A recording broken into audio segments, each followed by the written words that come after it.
ஃபிரௌன்ட மகள் கேட்டா எந்த அல்லாஹ்வை சொல்றாய் நீ? என்ற வாப்பாவை தானே. அந்த பொம்பளை சொன்னா உண்ட வாப்பாவையும் என்னையும் படைச்ச அல்லாஹ் இருக்கிறான் வேற, அவன்ட பேரை சொல்லித்தான் நான் எடுக்கிறேன். ஓ விஷயம் பில. உடனே ஃபிரௌன் கிட்ட போனால் இந்த பொம்பளை உங்களுக்கு தெரியாம இஸ்லாத்துக்கு வந்துட்டா. ஃபிரௌன் சொன்னான் புடிச்சிட்டு வாங்க, எல்லாரையும் புடிச்சிட்டு வாங்க. உம்மா 3 பிள்ளைகள், நெருப்ப மூட்டு, சட்டியவை, கஞ்சி காய்ச்சிற பெரிய கடாரமிக்குது, தேக்ஷான்னு சொல்லுவாங்க தமிழ்ல. சட்டியவை, தண்ணிய ஊத்தாத எண்ணெய ஊத்து. நெருப்பு பத்துது, எண்ணெய் ஊத்திருக்குது, கொதிச்சு கொண்டிருக்குது. எப்படி இருக்கும்? எப்படி இருக்கும்?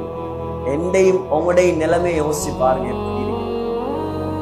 அவன் சொல்ல தேவையில்ல, நான் தான் உற்றேன் வாப்பா இஸ்லாத்த ஆள உடு சொன்னான். ஃபிரௌன் மாஷிதா இஸ்லாத்த உட்ரியா, உண்ட பிள்ளைகளை தூக்கி இதுல போடவா? மாஷிதா சொன்னா இஸ்லாத்த உடுறதுக்கு நான் தயார் இல்லை. அப்படியா? முதலாவது புள்ளைய பிடிச்சான், தூக்கி வீசினான் சட்டியில.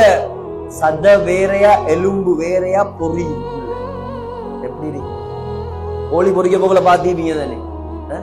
கோழி உரமா பொறிச்சா என்ன செய்யும்?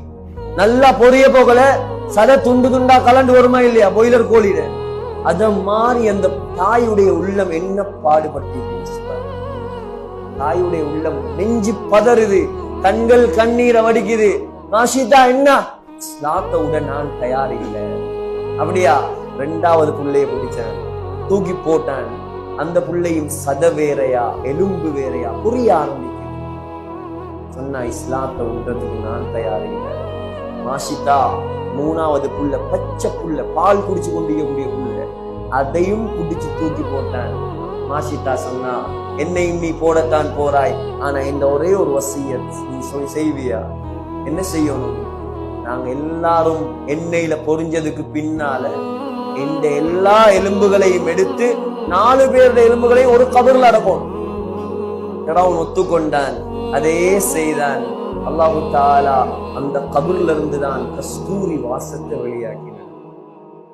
சஅத் இப்னு முஆத் ரலியல்லாஹு அன்ஹு அவருடைய கபர்ல இருந்து கஸ்தூரி வாசம் வந்தது. என்ன சொல்ல வந்தேன் சகோதரர்களே, இஸ்லாத்துக்காக எவ்வளவு தியாகம் செஞ்சிருக்கீங்க. முன்னோர்கள் இஸ்லாத்துக்காக நாங்க என்ன தியாகம் செஞ்சோம். இன்னைக்கு இஸ்லாத்தை குழி தோண்டி புதைக்கிறார்கள், நிறைஞ்சிக்கிறார்.